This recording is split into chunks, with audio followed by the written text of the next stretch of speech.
কনকনে শীতের মধ্যে গরম গরম বেগুনি হতে পারে গরম গরম মিষ্টি কুমড়ার পাকোড়া যদি খেতে চান আজকের রেসিপিটা অবশ্যই দেখবেন। খুবই সহজভাবে এবং মুচমুচে কুচকুচে বেগুনি বা মিষ্টি কুমড়ার পাকোড়া বা বড়া যেটাই বলেন রান্না করার জন্য যা যা লাগবে, এখানে একটু আটা বা ময়দা নেবেন, তারপর নেবেন পরিমাণ মতো বেসন, এরপর দিব চালের গুঁড়া। এই তিনটা উপকরণ মিক্সড করে যদি বেগুনি অথবা যে কোনো পাকোড়া বানান তাহলে পাকোড়ার স্বাদ 10 গুণ বেড়ে যাবে।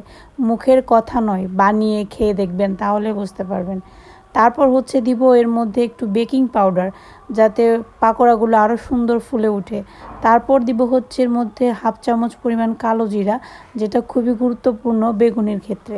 তারপর দিব পরিমাণ মতো লবণ, যেটা ছাড়া একদমই কল্পনায় করা যায় না। যে কোনো রান্নাবান্না করেন লবণ ছাড়া কোনো কিছুই স্বাদ হয় না।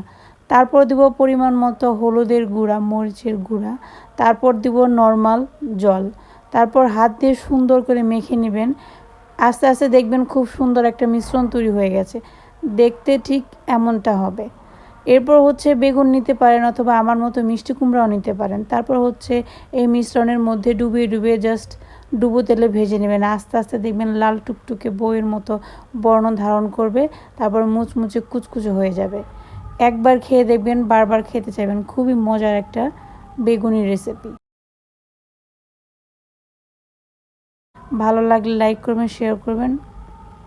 আর রেসিপিটা আসলে কি ভালো নাকি খারাপ সেটা অবশ্যই কমেন্ট করে জানাবেন।